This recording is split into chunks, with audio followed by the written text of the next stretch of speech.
of the future regional park by Shafter Reckon Park.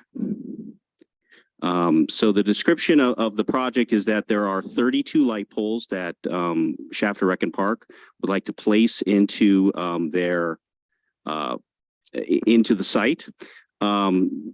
By the zoning ordinance, the maximum allowable height is 50 foot, and these poles would be between 50 and 80 feet, and therefore the allowance of those poles at that height would require a conditional use permit, which is what we're discussing today. This gives you a sense of where the poles would be located within the facility itself. The poles would be shielded downward so that there would not be bleed over effects onto adjacent properties. The poles would be limited in the time that they can be used, and they would be utilized during the various sporting events that would occur at the site. Staff did an analysis of this. It found that the addition of the 32 light poles is consistent with the general plan in the city's policies and standards. It would not impair the integrity and character of the zone district upon which the future park is located. The light poles are suitable for the type and intensity of the use at the site.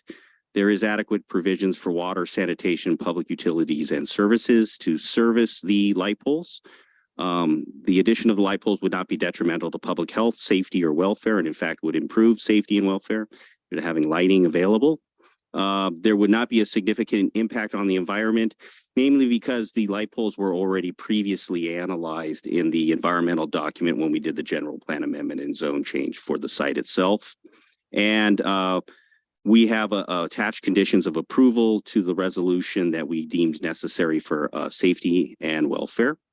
And with that, staff recommends that you conduct a hearing and adopt resolution 23-47, which approves conditional use permit number 22-130. That includes findings and conditions of approvals attached to the resolution itself. With that, I'm available for any questions you may have. Steve, this is a fixed element, right? It's a fixed lighting. Correct. Yeah, So the reason for the CUP is just because of the height. exactly. Yeah. So we're going to have to approve this from now until the end of time. No, if you approve the lighting now, it would be approved, and then they would be allowed to develop the lights with the park itself. So a conditional use permit, so we'll have to reapprove it. No, that would be a temporary land use permit, or the ones where you have to get. So this is a done. Yeah, deal. if you were to approve it today, it is approved, and they are allowed to build the lights, and there would not be another action in the future to sort of re-up the allowance of the lights. If you approve it today, it's approved. Perfect. And refresh my memory, thus far, we've just changed the zoning, and then the site plan hasn't come through. A site plan has come through, yes, and we're currently working with the Shafter Reckon Park on getting that site plan approved. There's other considerations, particularly water getting to the site that we're working on, and in fact, we're gonna have a meeting, I believe, later this week, yes, to talk about it with the city manager. This is just one component of the larger picture of the community park. There are a lot of different moving parts that are occurring, and this is one of those parts. The approval of the actual lights at the park itself.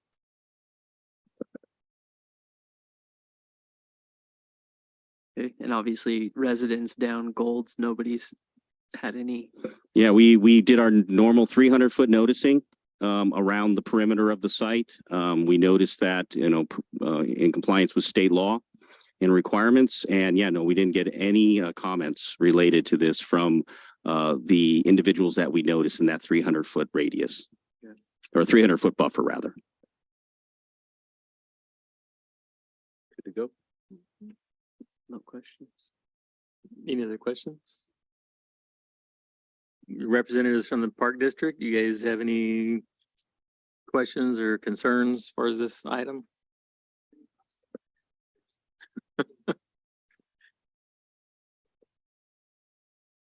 So, Philip Jimenez, 741 Central Avenue. Hey, good evening, Chairman and Commissioner. Hope you guys are all doing well, but at this point, I don't have no questions for you guys. I think we're working with Steve and trying to push as quick as we can. So as long as we can continue to hit our timeline and push forward, I think we're doing all right, so. Since you're up here, the poles will be between 50 and 80, so obviously different sizes throughout the park. Correct. I'm imagining Yeah. baseball fields have the tall guys, basketball and other things are a little shorter. And then we'll have lighting around the walking paths. Okay. And that's even shorter than the 50 probably. You should be we're working with the same company as what Shafter High did, Okay. Musco. And so those are the same light fixtures, both pathway and stadium lights Okay. On the new stadium. on the news. Oh, so you're gonna be able to have the light show and Not sure, everything.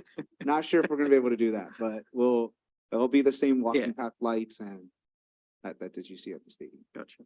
So we're very excited. Thank you. Looking forward to it. We Yep. all are.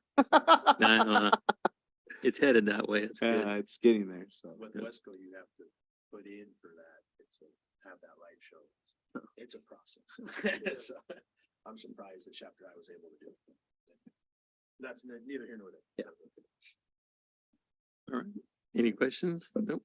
Good. Thanks. Thank you. Thank you, gentlemen. Anyone on Zoom or anything? All right, at this time, we'll close the public hearing on item number 1 and entertain a motion. I motion to recommend we approve. I just lost the light poles at the new recreation park. It is number 23,427. Is that correct? Oh, 22,130. Conditional use permit 22,130. I recommend we motion to approve conditional use permit number 22,130. And I'll second. Commissioner France, Aye. Roshan, Aye. Heiser, Aye. and Sanchez. Aye. All right, this time we'll move to item number 2 and open the public hearing on item number 2 and ask staff to present. Sure. This item is a temporary land use permit. So this is one where it gets re-upped every year. If you decide to approve this initial one, there are 4 more opportunities for a yearly re-upping of this temporary land use permit. So this is a temporary land use permit number, oh gosh, I totally, number 23,136, which is not Shafter Community Park light poles. As you can see, I obviously used the same template. Instead, this is the approval of the sale of potatoes and corn at the Apple Market. The owner of this a trailer where he cooks the corn and potatoes used to be at the La Hacienda Market. And as you know, his 5th and final 1-year renewal was up last year, so he had to find a new location. And therefore, this is going to be potentially the new location at the Apple Market parking lot. So I do apologize for that mistake. But the rest should be accurate. So the description of the project is he would like to set up his business, which is a trailer where he prepares food, namely potatoes and corn, at the Apple Market parking lot near the existing Apple Market sign in the parking lot. It is a mobile cooker on a trailer where he, like he has in the past at the La Hacienda Market, sold baked potatoes and corn. He would like to have it occur on Wednesdays through Sundays, 1 to 9 p.m., which is exactly the same as he currently does at the La Hacienda Market. He currently has a valid county food preparation permit that we have on file. A temporary land use permit, if you were to so approve it, would be valid for 1 year. And then there would be 4 possible 1-year extensions. To give you a little bit more background, during this gentleman's stay at the La Hacienda parking lot selling his potatoes and corn, there has not ever been one complaint against this vendor. He's been a good neighbor and he's done very well there. And really the only reason that he needs to move is because our zoning ordinance requires him after 5 years under a temporary land use permit to cease operations at a location and go to a different one. Now, we may want to entertain that at some other point. If something's working, why arbitrarily stop at 5 years? But that is currently the way our zoning ordinance is written. And so we're just sort of following the rules of the zoning ordinance. So he decided to instead go to the Apple Market. So if you can see, this is the X, the black X is the location of where he would place this facility. And that's where he would sell his corn and potatoes. Just to give you a little bit more background, recently we allowed under a conditional use permit the cooking of the placement of a barbecue at near this exact location for Apple Market to cook chicken for the market itself. He would essentially be located next to the chicken grill at the Apple Market parking lot.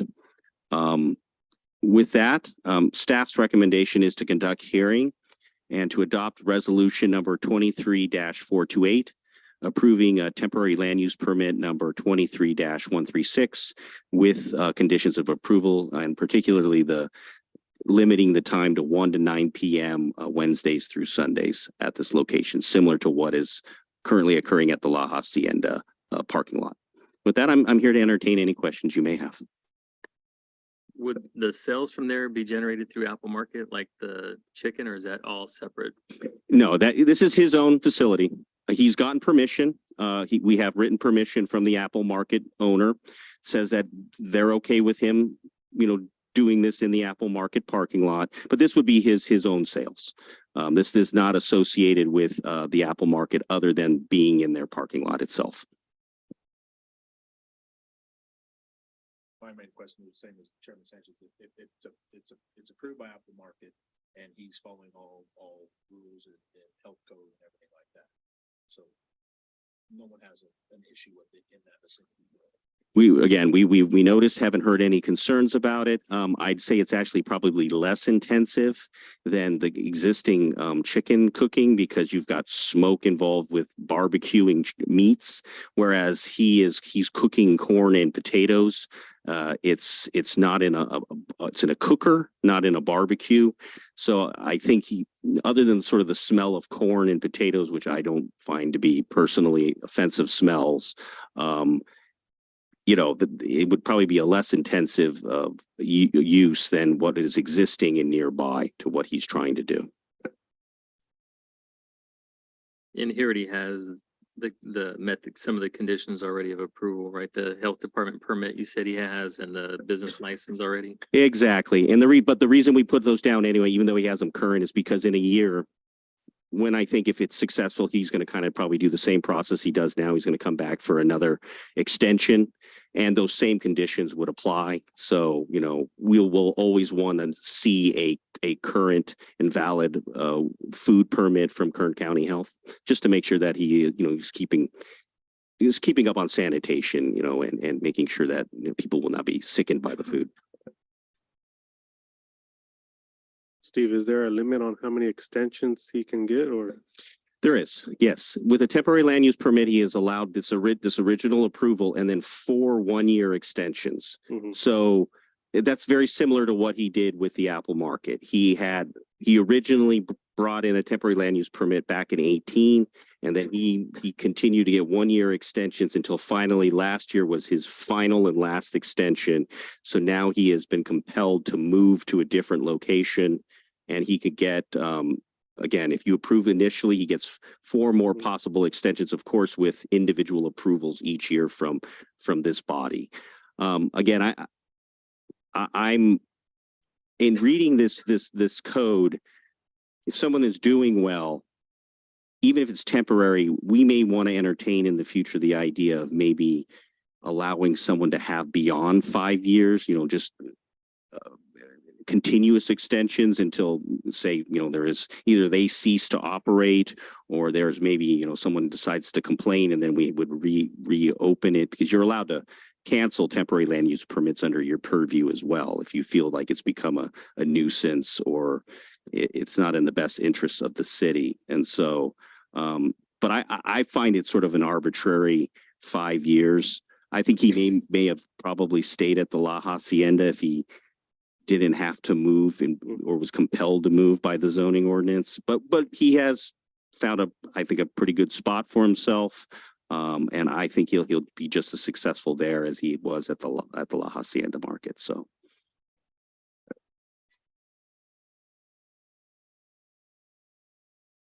Any other questions?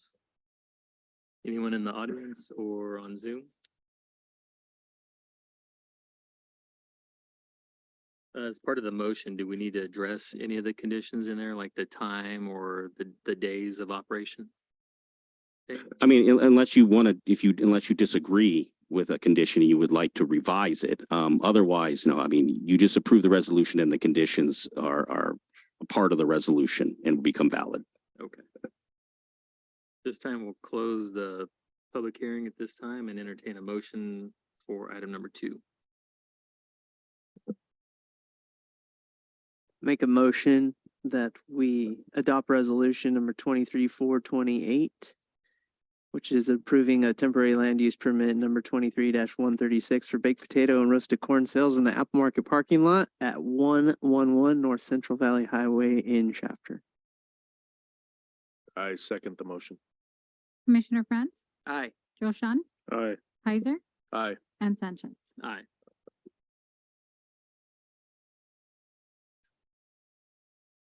That concludes the public hearing and items on the agenda. Any reports from commissioners?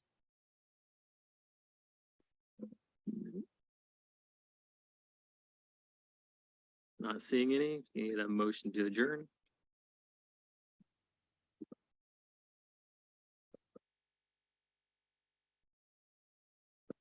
I make a motion, we adjourn the meeting. I second the motion. We adjourn the meeting. Meeting adjourned.